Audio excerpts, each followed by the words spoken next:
오늘부터 오후 예배를 통해 벨직 신앙 고백서로 우리가 믿는 바를 살펴보려고 합니다.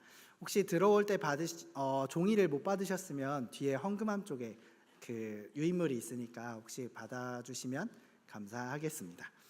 네, 함께 신앙 고백서를 살펴보기에 앞서서 신앙 고백이란 무엇이고 우리가 이 신앙 고백을 왜 공부해야 될까, 그리고 이런 걸 정리해 본 후에 벨직 신앙 고백서 1항을 통해서 우리의 고백들을 나눠보려고 합니다. 먼저 신앙 고백 또는 신조는 무엇인지 살펴보려고 합니다. 그보다 앞서서 우리가 정의해야 될 것은 신앙 고백서에 나오는 이 신앙, 즉 믿음을 우리가 어떻게 정의해야 될까라는 부분입니다. 믿음이 무엇일까요?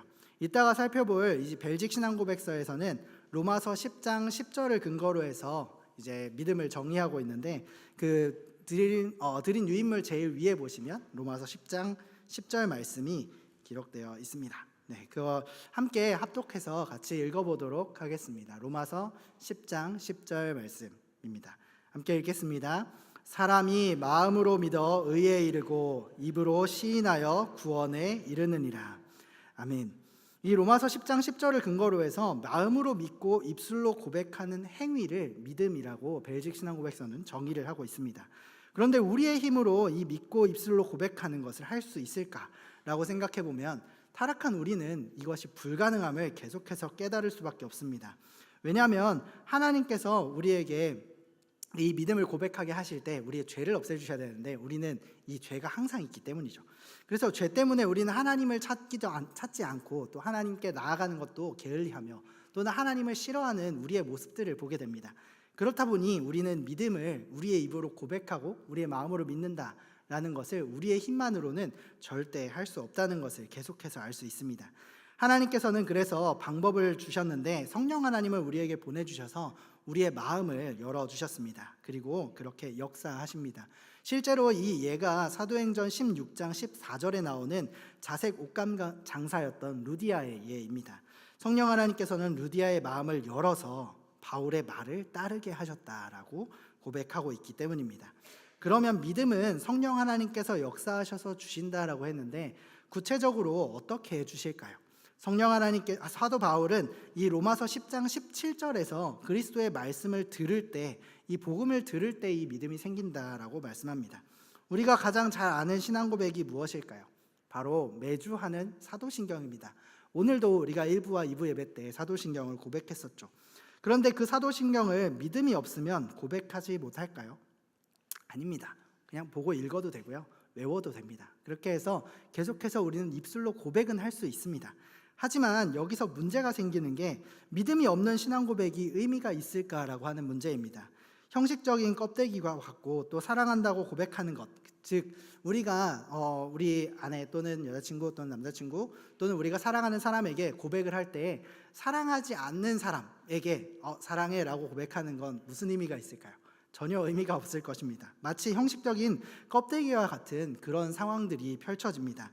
아무 의미 없는 말이고 오히려 그 상대를 기만하는 말이 될 수도 있습니다. 안 한 것만 못한 일이 되죠.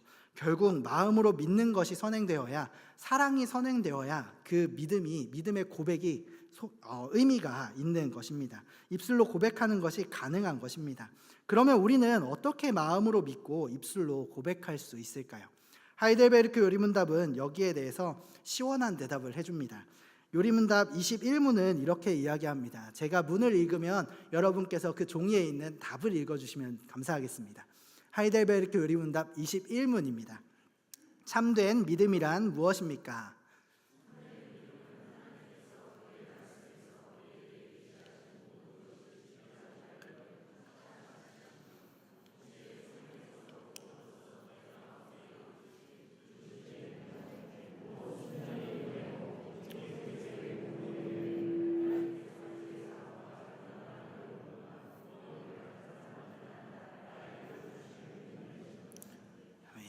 네, 참된 믿음은 하나님께서 그의 말씀에서 우리에게 계시하신 모든 것이 진리라고 여기는 확실한 지식입니다.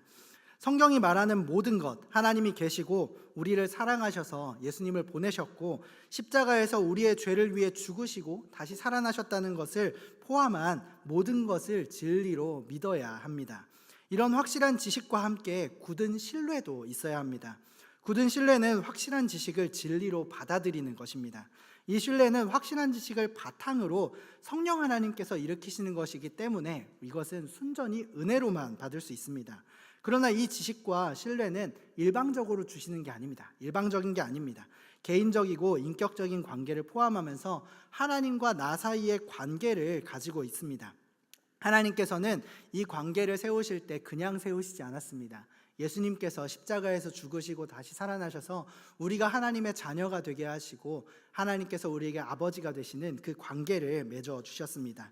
이 관계는 언약의 관계인데요, 예수님께서 온 생애 동안 고난을 받으시고 십자가에서 죽으시고 다시 살아나심을 통해서 하나님께서 죄사함의 은혜로 영원한 의로움과 구원으로 관계를 회복하신 것입니다. 이 관계의 회복은 나한테만 주어진 게 아니고 우리 같이 있는 성도들, 우리 함께 있는 이웃들에게 같이 주어진 것입니다. 그 다른 사람뿐만 아니라 나에게도 주심을 또한 믿는 것이 바로 이 신뢰입니다. 정리하면 믿음을 이렇게 정리할 수 있습니다. 마음으로 믿고 입술로 고백하는 행위인 믿음은 확실한 지식을 알고 굳은 신뢰를 강력하게 붙잡는 것입니다. 이것은 성령 하나님의 역사하심을 통한 은혜로만 가능하다는 것을 우리는 고백합니다. 그런데 입술로 고백하는 이 행위, 신앙 고백은 단순히 내가 하나님을 믿습니다, 나는 예수님을 믿습니다, 이 정도로 끝나는 것이 아닙니다. 각자의 신앙 고백으로 각자 도생하는 것도 아닙니다. 하나의 신앙 고백을 우리가 같이 공유하고 있습니다. 우리 한박교회는 고신교단에 속해 있습니다. 우리 고신은 장로교에 속해 있고 개혁주의 전통에 있다라고 우리 헌법은 이야기합니다. 그렇다면 우리는 어떤 신앙 고백을 가지고 있을까요? 장로교 신앙 고백으로 웨스트민스터 표준 문서가 있습니다. 이미 알고 계신 분들도 있으리라 생각하지만 웨스트민스터 신앙 고백서와 대요리 문답, 소요리 문답이 있고요. 그리고 예배 모범과 교회 정치가 이 표준 문서입니다. 그리고 또 개혁파 교회에서 사용하는 세 가지 일치된 고백이 있는데 도르트 신경, 도르트 신조라고 하는 것과 하이델베르크 요리문답, 우리가 좀 전에 읽었던 그 하이델베르크 요리문답과 오늘 우리가 살펴볼 벨직 신앙고백서가 바로 그것입니다. 이 신앙고백서들은 우리가 받아들일 수 있는 공적인 신앙고백서입니다. 도르트 신조의 다른 이름은 칼빈주의 5대교리라고도 합니다. 즉 장로교와 개혁파 모두에서 받아들이고 있는 부분입니다. 그 내용으로는 전적 타락, 무조건적 선택, 제한 속죄, 그리고 불가항력적 은혜, 성도의 견인이라는 고백을 담고 있습니다. 하이델베르크 요리문답의 경우는 웨스트민스터 표준문서의 작성에 기여했던 스코틀랜드에서도 왕의 공인을 받은 문서입니다. 1591년도에 인쇄된 에든버러판 그 요리문답 표지에 스코틀랜드에서 사용하기 위해서 왕의 공인을 받은 요리문답, 왕의 공인을 받은 교리문답이다라고 기록되어 있습니다. 또 각국의 언어로 번역되었고 지금까지도 이 하이델베르크 교리문답은 장로교에서 교육하고 있는 그 신앙 고백서로, 신앙 교육서로 사용되고 있습니다. 그리고 오늘 살펴볼 벨직 신앙 고백서는 앞에 두 신앙 고백보다 인지도는 좀 떨어질 수 있지만 일치신조로 받아들이는 신앙 고백서이기 때문에 우리가 받아들일 수 있는 건전한 신앙 고백입니다.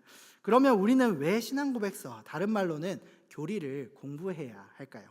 이에 앞서 우리는 한 가지 조심해야 되는 부분이 있습니다. 신앙 고백서가 오류가 없는 절대적인 권위를 갖고 있지는 않다는 것을 인지해야 합니다. 신앙 고백서는 성경 전체를 요약해서 가르치기 위해서 만들어졌습니다. 그리고 성경 전체에 나타난 진리를 체계적으로 배우기 위해 효과적으로 사용됩니다. 그렇지만 사람이 작성하였기 때문에 정확하고 오류가 없다, 성경과 똑같다라고 할 수는 없습니다. 그럼에도 우리가 신앙 고백서를 공부해야 되는 이유가 있는데요, 우리의 신앙의 선배들이 성경에서 얻은 이해의 어깨 위에 서서 그들과 함께 우리의 신앙을 고백하는 것입니다. 신앙 고백서는 성경이 가르치는 바에 대한 반영을 하고 있는데요, 하나님께서 나에게 성경에서 말하는 것을 내가 나 자신의 말로 반복해서 하나님께 고백하는 것이 바로 이 신앙 고백서이기 때문입니다.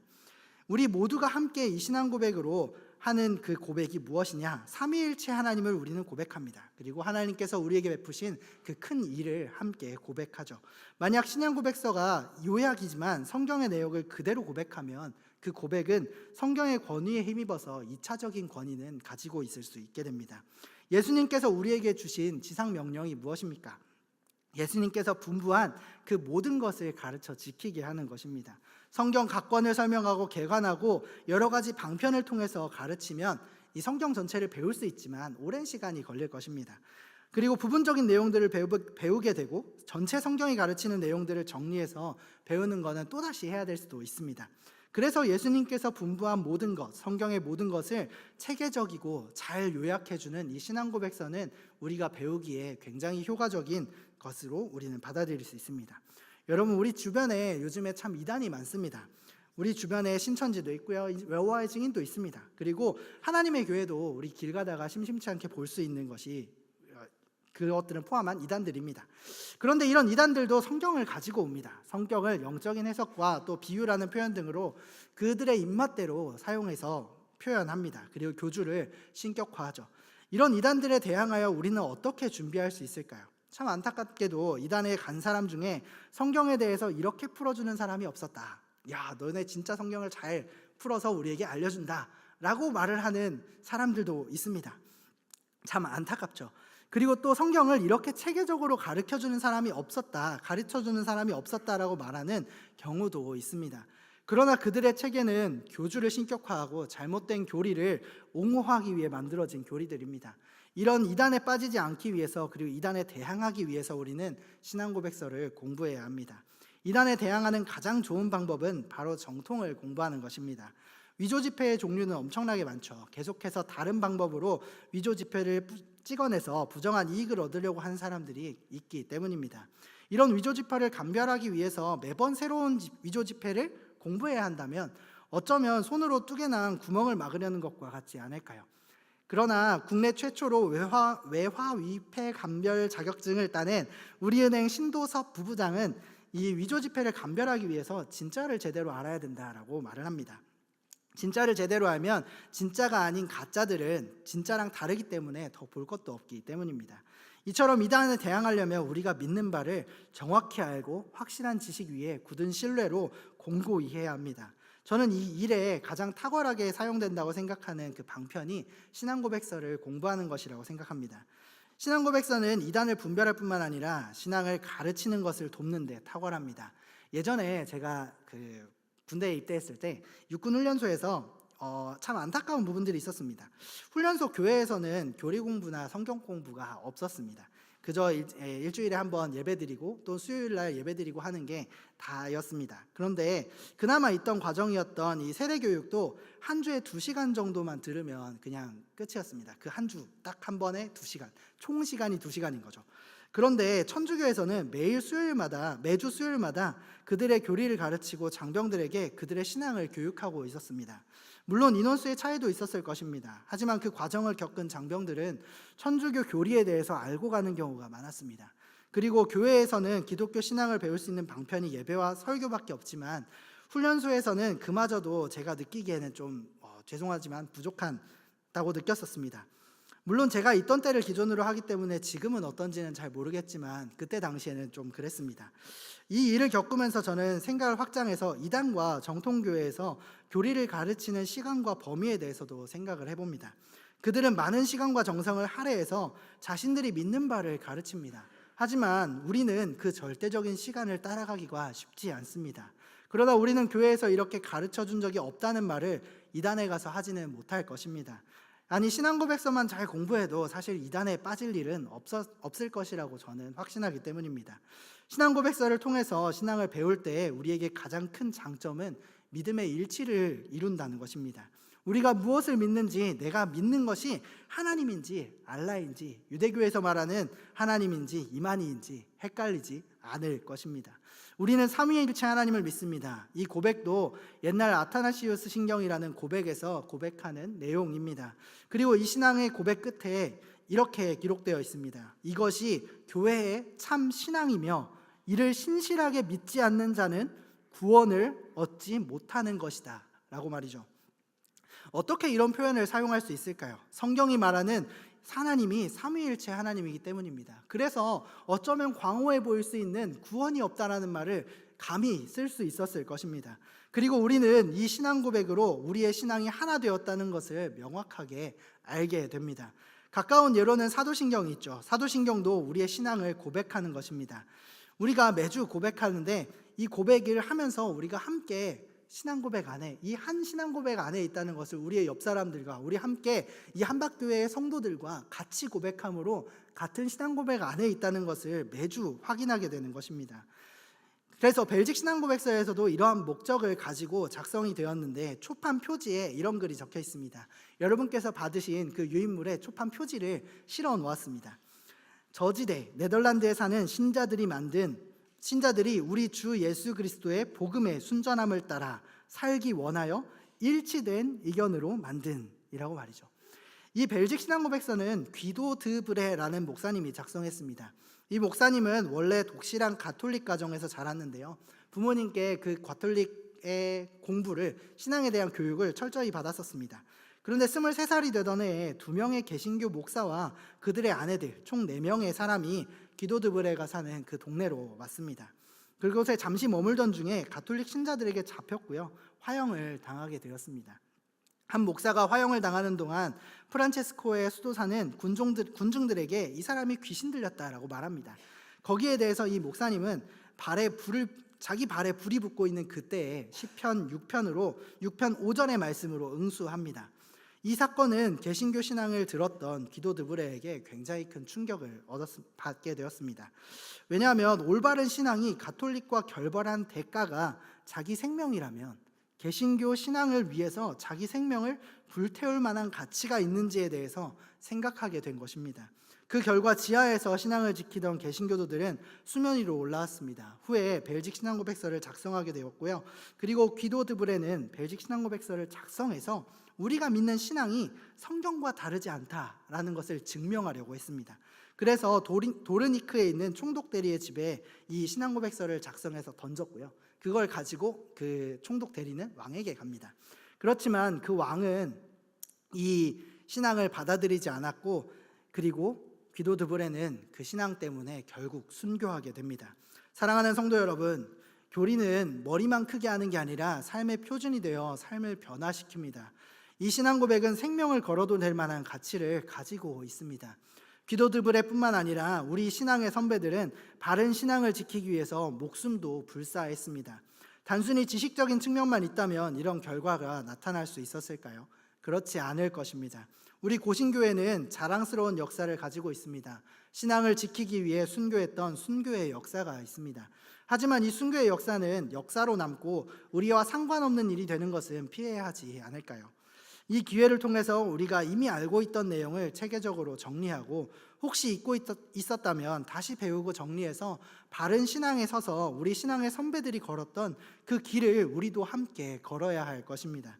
이런 의미에서 벨직 신앙고백서를 함께 나누는 것은 중요합니다. 개혁신앙이 안에 있는 선배들이 일치된 고백으로 했던 이 신앙고백을 우리도 함께 고백해서 바른 신앙 안에서 우리 교단의 모토와 같이 신앙의 정통과 생활의 순결을 위해 나아가기를 바랍니다. 마지막으로 벨직 신앙고백서 1항을 잠시 살펴보는 것으로 마무리하려고 합니다. 모든 신앙고백서는 신앙고백서와 교리문답을 1항 또는 1문에 가장 중심이 되는 것을 놓습니다. 하이델베르크 교리문답은 유일한 위로가 제일 먼저 나오고요. 웨스트민스터 신앙고백서 같은 경우는 성경이 제일 먼저 나옵니다. 그러면 우리 벨직 신앙고백서는 무엇이 제일 먼저 나올까요? 1항은 어떻게 시작할지 1항의 내용을 함께 읽어보도록 하겠습니다. 옆에 근거 구절을 같이 넣어놔서 조금 읽기가 불편하실 수도 있긴 한데 그래도 좀 집중해서 같이 읽어보면 좋겠습니다. 함께 읽겠습니다. 1항, 오직 한 분 하나님을 믿는다. 우리 모두는 우리가 하나님이라고 부르는 오직 단 한 분의 단일하시며 영적인 존재로 계시는 하나님을 마음으로 믿고 입술로 고백합니다.